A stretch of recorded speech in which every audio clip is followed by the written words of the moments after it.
మూసీ పరివాహకం 1,50,000 కోట్ల రూపాయల దాంట్లో రాహుల్ గాంధీ తినేయాలనుకుంటున్నాడు. రేపు రాబోయేటటువంటి ఎన్నికలకు అయ్యే ఖర్చు అంతా ఇక్కడి నుంచినే సంపాదిస్తున్నారు. ఇదంతా రేవంత్ గారు చెప్తున్నారు, లేకపోతే సారీ మన కేటీఆర్ గారు చెప్తున్నారు, విమర్శలు చేస్తున్నారు. ఇక్కడ ఒక ఆస్పెక్ట్ ఒప్పుకోవాలి.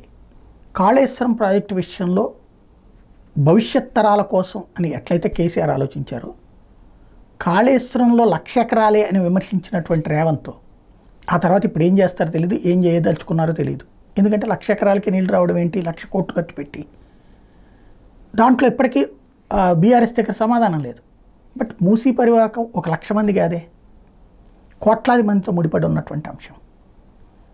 దాని మీద ఆ నీళ్లతో పండిస్తున్న పంటలే అక్కడ కూరగాయలు, ఆ నీళ్లతో పండినటువంటి గడ్డిని తింటున్నటువంటి గేదెల పాలే తాగుతున్నారు.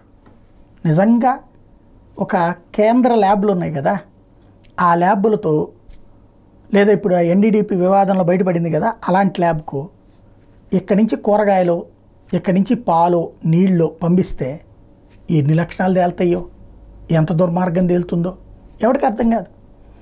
ఎందుకంటే అంతటి దారుణంగా ఉంది అక్కడ పరిస్థితి. ఇప్పుడు దాని పరివాహకం బాగు చేయాలనుకున్నారు, రైట్, ఖచ్చితంగా మనం అడుగుదాం. ఆ పరివాహకంలో ఉన్నటువంటి వాళ్ళందరికీ పునరావాసం కల్పించాలా, ఇంటికి ఇల్లు ఇమ్మీడియట్గా ఇవ్వాలి, ఇల్లు ఇచ్చినే తరలించాలి, అప్పుడే అక్కడ ఇల్లు కూల్చాలి, పరిహారం ఇవ్వాలి. ఇది అడగడంలో తప్పే లేదు.